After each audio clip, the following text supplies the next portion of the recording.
Insurance कौन सी करवानी है, कैसी करवानी है, कंपनी कौन सी लेना है और इंश्योरेंस का क्लेम कैसे मिलता है, क्लेम कैसे करते हैं, कितने प्रकार के सेटलमेंट होते हैं। आप गाड़ी बनवाने से पहले भी पैसा ले सकते हैं, गाड़ी बनवाने के बाद भी पैसा ले सकते हैं, गाड़ी बनवाने के बीच में भी पैसा ले सकते हैं। आपके पास पैसे नहीं हो तो भी आपकी गाड़ी बन के मिल जाती है। इन सारी चीज़ों पर आज बात करेंगे। और सभी को आप सभी का स्वागत करता हूँ एक और वीडियो में। तो गुरु, आज मैं आप लोगों के लिए लेके आया हूँ इंश्योरेंस के ऊपर कंप्लीट वीडियो कि इंश्योरेंस कौन सी करवानी है, कैसी करवानी है, कंपनी कौन सी लेना है और इंश्योरेंस का क्लेम कैसे मिलता है, क्लेम कैसे करते हैं। इंपॉर्टेंट चीज़ें जो सारी क्लेम के अंदर इंक्लूड होती है, आज उन्हीं सारी चीज़ों पे बात करेंगे। और सारा कुछ आज आपको मैं बताने वाला हूँ कि इंश्योरेंस से रिलेटेड सारी चीज़ें कि गाड़ी जब लड़ जाए क्लेम कैसे लें, क्लेम कैसे करें और इम्पॉर्टेंट चीज़ें जो हमें इंश्योरेंस देती है बट हमें पता नहीं होता है कि इंश्योरेंस के अंदर हमें क्या क्या इंक्लूड है, या जब हम इंश्योरेंस ख़रीदते हैं तो उसके अंदर हम क्या क्या इंक्लूड करवा सकते हैं, वो सारा जानकारी हमें होना चाहिए। क्योंकि इस धंधे के अंदर अगर आप ट्रांसपोर्ट सेक्टर से हैं, नहीं भी है, आपकी नॉर्मल भी गाड़ी है, तो भी आपके लिए बहुत काम वाली वीडियो है। क्योंकि आप जब इससे ये वीडियो देखेंगे तो आपको सारा कुछ इंश्योरेंस से रिलेटेड समझ में आ जाएगा। क्योंकि लोगों को पता है, इतनी बार मेरी गाड़ी का एक्सीडेंट हुआ है और ये सारी चीज़ें करते करते मैं सारा कुछ सीख गया कि कैसे क्या करना है, क्या नहीं करना है। तो इसी के ऊपर आज पूरा जो है एकदम डेडिकेटेड वीडियो है कि मतलब आपको कैसे इंश्योरेंस कौन सा लेना है और क्लेम कैसे मिलता है, क्लेम के कितने प्रकार के सेटलमेंट होते हैं। आप गाड़ी बनवाने से पहले भी पैसा ले सकते हैं, गाड़ी बनवाने के बाद भी पैसा ले सकते हैं, गाड़ी बनवाने के बीच में भी पैसा ले सकते हैं। आपके पास पैसे नहीं हो तो भी आपकी गाड़ी बन के मिल जाती है। इन सारी चीज़ों पे आज बात करेंगे और आपको सब कुछ हम बताने वाले हैं। तो गुरु, पहले हम बात कर लेते हैं कि कौन से इंश्योरेंस कंपनी से, कौन सी कंपनी से इंश्योरेंस लेना चाहिए। क्योंकि पहले जब हम इंश्योरेंस लेते हैं तो पहला टॉपिक यही आ जाता है कि कौन सी कंपनी का इंश्योरेंस ले। देखिए, कंपनी कोई भी हो, पहली चीज़ मैं आपको बता देता हूँ कि कंपनी कोई सी भी हो, लेकिन आपको जो है क्लेम वो आपके जो है जेन्युइन रीज़न, जैसे एक्सीडेंट होता है आप क्या क्या प्रोवाइड कराते हैं। आपका जो है एक्सीडेंट हुआ है तो जो रीज़न आप दिए हैं वो सही है, जो आप डॉक्यूमेंट्स प्रोवाइड कर रहे हैं वो लीगल है, आपका गाड़ी कैसे लड़ा है वो सारा कुछ जो आप देते हैं वो क्या लीगल है, और ड्राइविंग लाइसेंस से लेके सारी चीज़ें लीगल है नहीं है। इन सारी चीज़ों के ऊपर कंपनियां रिएक्ट करती हैं और आपको उस हिसाब से क्लेम देती हैं। बट मैं फिर भी आपको 3, 4, 5 कंपनियां जो है वो उनका मैं आपको नाम बता देता हूं जो बेस्ट कंपनियों में से आती हैं। 2-3 तो इंडियन कंपनी है, उसके बाद भी 1-2-4 मैं आपको ऐसे बता देता हूँ जिनसे लेना चाहिए। बट बेस्ट जो है वो 3 आती हैं, जिनमें से आपका पहला है यूनाइटेड इंडिया इंश्योरेंस, उसके बाद आपका आ जाता है इंटरनेशनल इंश्योरेंस, फिर ओरिएंटल इंश्योरेंस, उसके बाद आ जाता है SBI इंश्योरेंस, फिर उसके बाद आपका आता है न्यू इंडिया इंश्योरेंस। ये 2-3-4 जो है ये इंडिया मतलब गवर्नमेंट के अंदर आती है। इसके बाद अगर आप जब जाते हैं ऐसे प्राइवेट कंपनियों में तो आप ले लीजिए ICI Lombard, liberty general insurance, Kotak Mahindra से ले लीजिए आप। उसके बाद ले लीजिए चोलामंडलम, बहुत सारी कंपनियां हैं जिससे आप ले सकते हैं। लेकिन आपको यूनाइटेड, SBI और न्यू इंडिया ये सब जो है वो नेशनल हैं, हमारे देश की हैं और सरकारी हैं, तो इससे ले सकते हैं। और न्यू इंडिया बेस्ट पड़ता है लगभग लोगों के लिए जो है न्यू इंडिया और ओरिएंटल से ज़्यादातर लोग कराते हैं। और प्राइवेट में ज़्यादातर लोग प्रीफर करते हैं ICI लोम्बार्ड, जिससे आसानी होती है लोगों को। ICI लोम्बार्ड बहुत ईजिली आपको दे देता है। न्यू इंडिया है, SBI है, तो इनमें एक आध पेपर भी फेल होता है नॉर्मली, तो उसके लिए वो क्लेम दे देते हैं। क्योंकि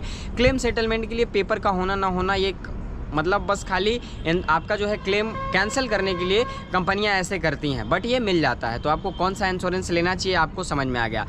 दूसरी चीज़, अब इंश्योरेंस आप कौन सी कंपनी से ले रहे हैं ये तो हो गया। अब कौन सा इंश्योरेंस ले, क्योंकि इंश्योरेंस पे देखिए एक आता है थर्ड पार्टी आता है, नॉर्मल आता है, नील डेप्थ आता है। तो 2022 के बाद जो है 5 साल तक आप पहले शायद कमर्शियल गाड़ियों में जो है वो नील डेप इंश्योरेंस नहीं था 5 सालों के लिए, शायद 2 साल के लिए आता था।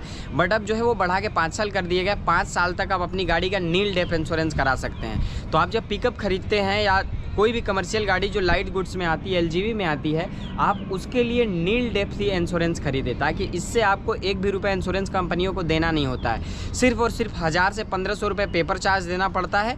बट साल दर साल जैसे बढ़ते जाता है, पहले साल 2%, तीसरे साल 5%, चौथे साल 8%, ऐसे ही करके आपको 10% तक 5वें साल तक पहुँच जाता है। जो कि अगर आपका 5 लाख का लॉस है तो 50,000 रुपये आपको देना है। तो नील डेप में भी इतना लग जाता है, और नॉर्मल वाले में आपको 50% से 40% ही मिलती है, उससे ज़्यादा नहीं मिलती है। बट आप जब नील डेप नए गाड़ियों का कराते हैं उसमें आपको 98% से लेके 100% तक क्लेम पूरा मिलता है। बस आपको पेपर चार्ज देने पड़ते हैं और कुछ भी नहीं देना पड़ता है। तो आप जब भी कमर्शियल गाड़ियों का इंश्योरेंस कराते हैं तो उसमें आप एकदम बारीकी से ध्यान दें कि आपको नील डेप्थ ही इंश्योरेंस लेना है, अन्यथा दूसरा इंश्योरेंस लेंगे तो आप मेरे जैसे भुगतेंगे जैसे मैंने भुगता है। अगर अब इसके बाद हम बात करें कि अब इसमें भी और क्या क्या लेना चाहिए, तो पहले जब गाड़ी ले रहे तो आप RSA ज़रूर करवाएं। RSA इसलिए करवाया जाता है कि RSA आप तो 2500 में 5 साल का हो गया है कि आपकी गाड़ी कहीं लड़ती है, ब्रेकडाउन होती है, तो महिंद्रा के नियरेस्ट 20 से 25 किलोमीटर दूर पे जो भी सर्विस सेंटर होता है वहाँ पे वो आपका गाड़ी खींच के ले जाके दे देंगे, वहाँ पे रिपेयर होगी, आपको क्रेन का भी पैसा नहीं देना है। और इंश्योरेंस में एक चीज़ और भी, आप हमेशा जब भी करवाएं कैशलेस करवाएं, ठीक है। कैशलेस करवाएंगे तो आप कहीं भी गाड़ी बनवाएंगे आपको एक आठाना नहीं देना है, गाड़ी बनने के बाद आपको पैसे देने हैं। नॉर्मल इंश्योरेंस में क्या होता है कि पहले आपको 30% पैसा खुद ही देना पड़ता है, उसके बाद बनने के बाद जो भी आता है वो देना पड़ता है। तो नॉर्मल इंश्योरेंस 5 साल तक अपनी गाड़ियों का कराना ही नहीं। अब आते हैं कि गाड़ी एक्सीडेंट हो जाए तो क्लेम कैसे करना है और रीज़न क्या देना है, कैसे देना है, ड्राइविंग लाइसेंस क्या लगता है, इन सारी चीज़ों पर बात करते हैं हम। तो पहली चीज़ कि अगर आपकी गाड़ी कहीं भी एक्सीडेंट हो जाती है अदर स्टेट में, जैसे मैं यूपी से हूँ, मेरी गाड़ी बिहार में एंटर करती है, तो आपको पूरा पेपर पहले तो ओके रखना है। बिहार का टैक्स परमिट ज़रूर कटाना है, या आप अपने स्टेट को छोड़ के दूसरे स्टेट में जब भी विज़िट करते हैं LGV गाड़ियों के लिए, तो उसका क्या है, ऑल इंडिया परमिट नहीं है। ऑल इंडिया परमिट गाड़ियों का तो कोई दिक्कत नहीं होता है, वो तो आपको वैसे मिल जाएगा क्लेम। बट जो ये छोटी गाड़ियां हैं इनका ऑल इंडिया परमिट नहीं होता है, तो अदर स्टेट का जो है चेक पोस्ट परमिट कटा के हमें चलना पड़ता है, जिसको हम TP कहते हैं। वो कंपलसरी होना ही होना चाहिए। आपके गाड़ी का पूरा पेपर ओके हो, और जब आपका गाड़ी एक्सीडेंट होता है जिस टाइम होता है उसके 1 घंटे 2 घंटे बाद, 10 घंटे बाद, आप 2 दिन बाद, मतलब आपको जब टाइम मिले जेन्युइन रीज़न देना है। आपके इंश्योरेंस के पॉलिसी के ऊपर टोल फ्री नंबर रहता है, उस टोल फ्री नंबर पे आपको कॉल करना है। कॉल करके सिर्फ आपको जो है सिर्फ उनको बताना है कि मेरी गाड़ी लड़ गई है, कैसे लड़ी है, क्या लड़ी है, वो पूछते हैं आपको कोई आइडिया है तो आप कुछ भी मत बताइए, बस बता दीजिए कि मुझे आइडिया नहीं है। अगर आप स्वयं नहीं चला रहे हो तब, अगर आप स्वयं चला रहे हैं तो जैसे हुई है, जो जेन्युइन रीज़न है, आपकी गलती उसमें नहीं होनी चाहिए। अगर आपकी गलती पाई जाती है तो आपका क्लेम जो है वो कैंसिल कर देते हैं, क्लेम आपका पूरा टोटल कैंसिल हो जाता है और क्लेम का पैसा नहीं मिलता है। जिसकी वजह से आपको जेन्युइन रीज़न देना है कि कोई मार दिया, या फिर ब्रेक न लगने की वजह से गाड़ी लड़ गई, ब्रेकर बचाने के चक्कर में सामने कुत्ता आ गया, गाय आ गई, इन सब रीजंस की वजह से गाड़ियां ज़्यादा एक्सीडेंट होती है। वो अगर आप नींद में लड़ते हैं तो आपको क्लेम नहीं मिलता, आपका क्लेम कैंसिल कर दिया जाता है। अगर आपसे गाड़ी चाहे भी जैसे लड़ी हो और जेन्युइन रीज़न नहीं मिलता है तो आपका क्लेम कैंसिल कर दिया जाता है, और उस पर बहुत इंक्वायरी बिठाई जाती है, बहुत प्रोसेस होता है, उसके बाद जब है आपको क्लेम दिया जाता है। तो ये सारी चीज़ों पर हमें ध्यान देना है कि रीज़न जेन्युइन हो, आपका ड्राइविंग लाइसेंस हैवी हो, और आप गलत लाइसेंस लगा रहे हैं। क्या होता है, एक्सीडेंट हो जाता है तो लोग बहुत गलत लाइसेंस लगा देते हैं कि उनका LMB लाइसेंस होता है तो दूसरे को दिखा देते हैं, और ये सारी चीज़ें होती हैं, तो ये आपको नहीं करना। अब आ जाते हैं इस पे कि आपका गाड़ी कैसे बनता है। जब आप कैशलेस कराए हैं तो कैशलेस में आपका पैसा लगता नहीं है, और उसके बाद आपकी गाड़ी बनते रहती है। जब आपकी गाड़ी बनती है तो उसमें आपको कुछ भी पैसा नहीं देना होता है, वो पूरी गाड़ी बन जाएगी जहाँ पे आप दिए हैं, फिर जाके आप लास्ट में जो भी आपका 1-2% बनता है वो आपको देना होता है, या फिर आपका नहीं बनता है, जो पेपर खर्च है वो आपको देना पड़ता है। और इसमें 2-3 चीज़ें और आती हैं, जैसे कि आपका जो है ना इंश्योरेंस के अंदर एक RCL सेटलमेंट होता है, मतलब कैश लॉस सेटलमेंट। ये होता है कि अगर आपकी गाड़ी ज़्यादा लॉस है, 75% से कम लॉस है और टोटल लॉस से बचती है, तो उसमें आप जो है RCL करवा सकते हैं। आप जब कैश लॉस सेटलमेंट कराते हैं तो उसमें क्या होता है ना कि आपकी गाड़ी बनने से पहले आपका जितना पार्ट डैमेज है उतने पार्ट का सब फ़ोटो लिया जाएगा, प्रॉपर बताया जाएगा। एक एक पार्ट आप खुलवा के भी फ़ोटो लेके आप इंश्योरेंस कंपनी को देंगे, वो एक एक चीज़ें मिला के फिर आपको आपकी गाड़ी बनने से पहले ही पैसा दे देगी।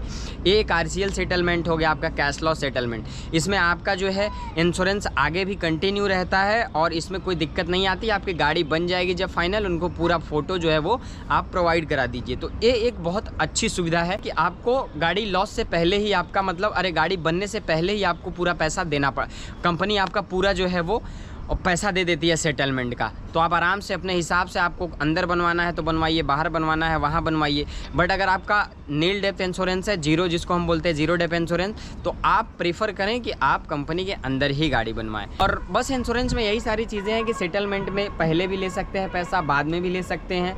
और ये सारी चीज़ें जो हैं वो मैंने बहुत, ये सब चीज़ें हुई जब, तो इसमें मैंने सीखा कि हाँ आपकी गाड़ी कैसे लॉस होती है, कैसे सब होता है, ये सारी चीज़ें बहुत कुछ सीखने मिलती है।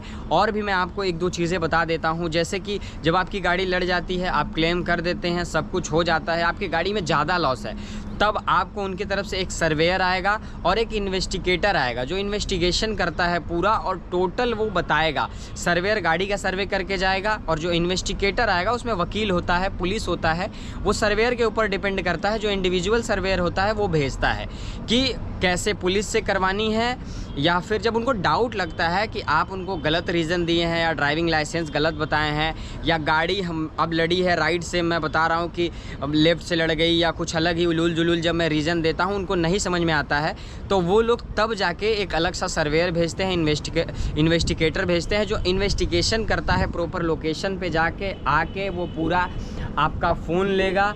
आपके फ़ोन में, आपको मैं बता दूं, आपके फ़ोन में ये डेटा रहता है कि आपके जीमेल पे जाके कोई भी आपका पूरा जो है वो टाइमलाइन चेक कर सकता है कि आप पर डे कहाँ जा रहे हैं, कहाँ आ रहे हैं, कहाँ रुके थे, ये सारा कुछ जो है आपको पता चल जाएगा। ठीक है, मैं आपको अपना स्क्रीन रिकॉर्ड भी डाल दूंगा जब मेरी गाड़ी का एक्सीडेंट हुआ था वो भी। ठीक है, तो ये चीज़ें होती हैं। अगर आप ये सब चीज़ें नहीं देना चाहते हैं तो सीधा मना कर दीजिए, एक डब्बा वाला फ़ोन ले लीजिए और बता दीजिए कि मैं ये डब्बे वाला फ़ोन यूज करता हूँ, वो नहीं। बट उसी नंबर से वो लोग ये भी कहेंगे कि गाड़ी 9 बजे लड़ी थी तो 9 से 10 के बीच में एक भी कॉल तो आना चाहिए जिसका भी आप लाइसेंस लगाते हैं या जो चला रहा है।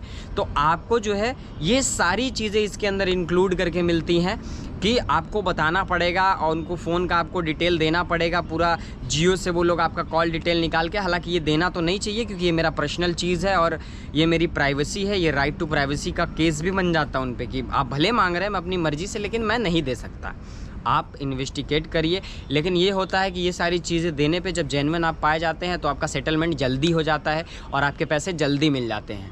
बस ये सारी चीज़ें होता है। तो आपको ध्यान देना है कि आपकी गाड़ी जिससे लड़ी हो उसी को दिखाएं और ड्राइविंग लाइसेंस वाले से ही गाड़ी चलवाएं, वरना वो गूगल के टाइम लाइन निकाल के, आपका कॉल रिकॉर्ड निकाल के, एग्जैक्ट जिस टाइम आप टाइम दिए हैं कि इस टाइम पे इतने बजे लड़ी थी, उससे 1-2 घंटे पहले का वो कॉल रिकॉर्ड पूरा चेक करते हैं, फिर जाके जो है आपको सेटलमेंट करते हैं और आपको इंश्योरेंस क्लेम का पैसा देते हैं। इंश्योरेंस में भी बहुत मगजमारी हो गया है, बहुत सारी चीज़ें जो है वो बढ़ गई हैं। ठीक है, इन सारी चीज़ों का आपको प्रॉपर ध्यान देना है। और अगर ये सारी चीज़ें नहीं है तो आप डब्बे वाला फ़ोन यूज़ कर रहे हैं वो दे दीजिए, बाकी उनको इन्वेस्टिगेट करना है वो इन्वेस्टिगेट करके अपना देवें, लेवें, जाने। क्योंकि ये जब ज़्यादा लॉस होता है या फिर जब ज़्यादा चीज़ें बढ़ती हैं, उनको जेन्युइन चीज़ें नहीं लगती हैं कि आप उनको गलत चीज़ें बता रहे हैं, उन्हें महसूस होगा, तब वो जाके ये सारी चीज़ें करते हैं। तो आई होप आपको सारा चीज़ समझ में आ गया होगा। अगर वीडियो अच्छी लगी हो तो वीडियो को लाइक करके चैनल को सब्सक्राइब कर लीजिए और बेल आइकन दबा लीजिए ताकि आप तक हर रोज जैसी वीडियो पहुंचती रहे। मैं मिलता हूं किसी और वीडियो में, तब तक आप सब अपना ख्याल रखें, स्वस्थ रहें, मस्त रहें। वीडियो देखने के लिए बहुत बहुत धन्यवाद।